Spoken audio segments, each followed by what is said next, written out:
Today we are going to discuss Silverwolf's best teams. If you want the full build guides that include light cone and relic options, you can just check it out. I made a separate video since I don't want to make it a long one. Before we start, I would like to say thank you for today's sponsor, Buff. Since the Honkai Star anniversary is right around the corner, Buff might be the perfect option if you are planning to pull for Silverwolf or Evanesia. Buff is a gaming app store that offers really affordable prices with discounts of up to 50%, fast delivery, and it's completely safe to use. They also support a bunch of games like Honkai Star Rail, Genshin Impact, Zone Zero, and even Wuthering Waves. And it does not matter where you are from, Buff works globally and supports multiple payment methods. All you need to do is enter your UID, your region, email, and choose your payment method. Make sure you log in first and then add the code CATBALONI to get 15% discounts exclusive to Honkai Star Rail and Zone Zero only. Secure your favorite characters with Buff now. First, a quick overview of Silverwolf. She's our newest imaginary elation DPS, and her playstyle is pretty unique. Instead of using traditional energy, she uses something called MMR. So how do you get it? It comes from generating punchlines. This can be from her own attacks like her skill or elation skill, and also from teammates who can generate punchlines. One punchline equals 1 MMR, and once you hit 60, you can activate her ultimate. When she uses her ultimate, she enters what's basically a god mode state. This is where most of her damage comes from. Her basic attack gets enhanced, and she starts dealing massive damage. On top of that, she activates this loot box mechanic, and interestingly, her teammates can also trigger it whenever they use skill points. Her elation skill also changes after entering the state. Before that, it's mainly used to generate MMR, but once she is in god mode, it actually starts dealing damage too.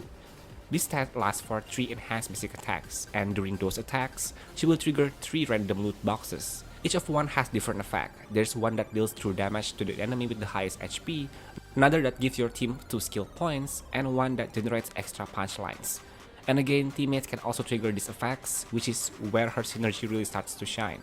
On top of that, her damage scales with how much MMR she has. She also gains crit rate from it, and once she caps crit rate at 100%, the rest of the MMR gets converted into crit damage. After the state ends, you will end up build up MMR gain to use her ultimate, so having teammates that can generate punchlines consistently is very important. She also has a really nice passive. Basically, when enemy tries to apply crowd control to your team, everyone gets 1 turn immunity. This can happen once per wave, which is actually super useful. Overall, Silverwolf is a high damage DPS that really shines during her ultimate state, and she benefits a lot from teammates who can help generate punchlines and support her rotations. Now let's talk about her best teammates. One of her strongest partners is definitely Sparxy. She can consume a lot of skill points during her turn and has one of the highest punchline generation rates in the game, thanks to her own traces that help manage her skill point consumption. On top of that, Silverwolf's mystery boxes provide even more skill points, which helps her build up hidden MMR much faster. As a sub DPS, Sparxy also brings strong personal damage, especially through her elation skill and enhanced basic attack. However, this can sometimes backfire against certain enemies, where running multiple DPS units can actually be punished. Another important thing to note, since Sparxy can spend multiple skill points in a single turn, she is able to trigger multiple mystery boxes effects at once. This can vary from extra damage to additional skill points or even more punchline generation. That said, in most cases, the outcome tends to lean towards skill points recovery, mainly because Sparxy burns through so many skill points during her turn that you will often end up running low right after. In addition, if you happen to have her signature light cone, one of its passive could help boost Silverwolf's personal damage. It's stated that if in a turn there are 4 or more skill points that are being consumed, the wearer will gain some buff that grants the team 20% elation boost. This buff could be consistent and always active, since most of the time during Sparxy's turn, she burns all your SP like crazy. So I guess this is a nice bonus for Silverwolf, whose type of damage is benefiting the most from elation boosts. Sparxy also boosts crit damage by a huge amount, up to 80%, thanks to her A6 whenever she has a huge amount of punchlines, which is obviously amazing for Silverwolf. And overall, their kits just work really well together. One last thing, especially for Sparxy users out there that is already heavily invested in her eidolons, her E2 is insanely impactful when paired with Silverwolf. She gains 1 extra additional turn when AHA instance is triggered. This lets her generate even more punchlines for Silverwolf, resulting in more frequent ultimate usage and also contributing more damage to the team. In fact, if you are also running Silverwolf at E2, the synergy becomes borderline game breaking. The extra punchline generated from Sparxy's additional turn could contribute to Silverwolf's E2, where she gets 1 additional turn as well as 1 use of enhanced basic attacks. So both of their second eidolon, I could say, complement each other. So the extra turns and boosted energy regen resulted from her E2 lets Sparxie cycle her ultimates much more frequently, which massively increases the team's overall output. With both Sparxie E2 and silverwolf E2 together, you are looking at a team that could easily be one of the strongest, if not the absolute best, in the current Elation meta. Now moving on to Yao Guang, she's pretty much the only reliable source of AHA instances in the team, and that alone brings a lot of value. It helps tie together Silverwolf's strong elation skill damage, her hidden MMR generation before ultimate, and even Sparxie's skill usage, all within the same team setup. Looking ahead, her value could go even higher if you get more elation units that focus heavily on the elation skill usage, since that would make her ultimate even more impactful. In terms of raw damage amplification, Yao Guang actually outperforms Sparxie in some cases. That's mainly because of her rare elation percentage buff, combined with her AHA instance procs that help scale the entire elation team more effectively. On top of that, Yao Guang's naturally higher speed compared to Sparxie makes the overall team rotation feel smoother and slightly faster, especially when it comes to generating extra punchlines for Silverwolf. Now while her punchline generation is not as fast as Sparxie's, it's still solid. Her ultimate alone gives around 20 punchlines in a proper rotation, which is enough to let Silverwolf activate her hidden MMR consistently, so it's definitely not slow. On top of that, she also provides 20% rest span, which further boosts your damage output. She basically does everything: buffs, debuffs, and helps maintain your team's momentum. Especially since Silverwolf is very fast, she can sometimes running out of her buff state, and Yao Guang helps keep everything going smoothly. Yao Guang is really strong here for two main reasons: her ability to final ultimate charge and the overall utility she brings to the team. Considering how much of the team's damage comes from both Sparxie and Silverwolf, being able to buff both of them while also giving them access to elation skills every time she uses her ultimate is incredibly valuable. The thing is, Silverwolf almost needs some form of ult charge support to function smoothly, especially if you don't want to rely too much on elation shielding. And while that role is not exclusive to Yao Guang, she's easily the best at it. Mainly because she can do all that without sacrificing her ability to fully support Sparxie at the same time. And it's not just about making Silverwolf functional. Using Yao Guang's ultimate during Silverwolf's ultimate window leads to a massive spike in damage. Silverwolf's elation skill is already strong, and the extra ult charge also helped her stack more crit through her talent. It's also worth bringing up EMC for comparison, since how strong Yao Guang feels also depends on the alternatives available. EMC is basically a budget or a cheaper version of Yao Guang. Their ultimate works in a similar way, but only targets a single ally, giving buffs and annihilation skill to that one character. For Silverwolf, EMC can still fill that role pretty well. The difference is that their ultimate generates slightly fewer punchlines, around 3 less, since it does not trigger AHA instance. On the plus side, when used together with Yao Guang, EMC can actually help extra charge to her ultimate.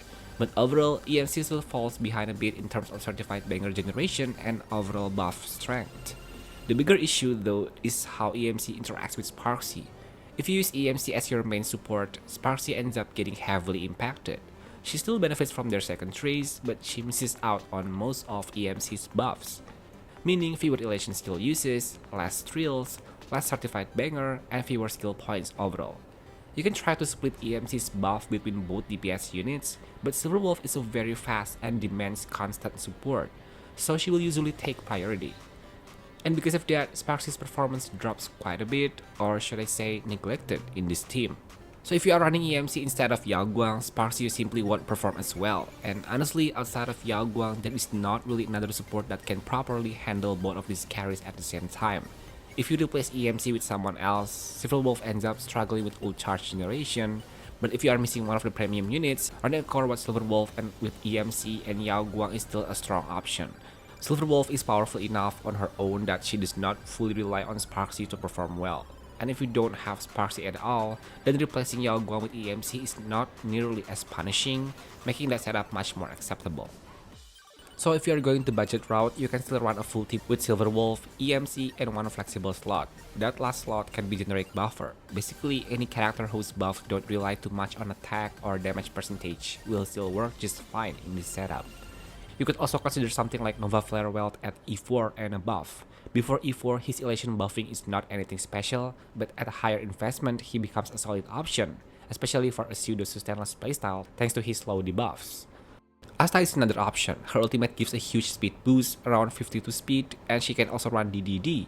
That translates into a lot of extra elation value and potentially multiple extra turns throughout a fight. It's not the strongest option out there, but it's definitely decent. Even a full filler team can still clear content, especially if you are running a sustainless setup. That said, the general recommendation is still to have at least one of either Sparxi or Yao Guang. And if you have to choose between them, Yao Guang is usually the better one to pick up first. But it's worth noting, Sparxi becomes much more important once we are no longer in a situation with heavy elation shielding. Since Yao Guang and elation MC don't generate that many punchlines on their own, Sparxi's raw generation becomes way more valuable when you can't rely on enemies to provide free punchlines. For the sustain member, we will be using the newly buffed Huohuo. She's an excellent energy battery for silverwolf supporters, and she will also be available in the companion shop, which makes her accessible for free, even though the benefit for silverwolf herself is not as significant. Both Huohuo and that Hang PT can keep the team alive just fine.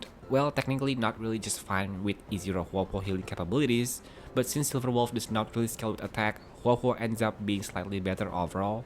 The main reason is her faster energy regen for ultimates like Sparxi and Yao Guang, and even though Silverwolf's ultimate does not rely on energy and she does not benefit from attack buffs, her teammates definitely do. With Huohuo's recent buffs, she can now guarantee a one-turn ultimate and maintain very high ultimate uptime with true frequent skill usage. Even though Silverwolf's hidden MMR does not scale with energy regen or attack buffs, the Nova Flare change still improves overall sustain and skill point economy. This directly benefits Sparxi, Yao Guang, and EMC, since they all rely heavily on their ultimates. Dan Heng PT on the other hand does provide strong attack buffs, but elation units like Silverwolf don't really benefit from that since they lack attack to elation conversion. On top of that, Huohuo has a very reliable cleansing, which makes gameplay feel smoother compared to relying on Dan Heng PT's Soul Dragon mechanic, which can sometimes waste actions. That said, Dan Heng PT still has value in certain situations, especially against heavy hitting bosses where his shields can provide extra safety, particularly in full auto runs.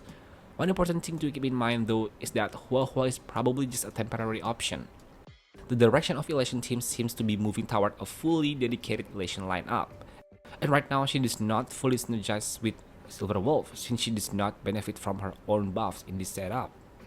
So that's all for today's video about Silverwolf based teams. Once again, the reason why I did not include this part on my previous Silverwolf 999 guide is because I don't want to make a really long video.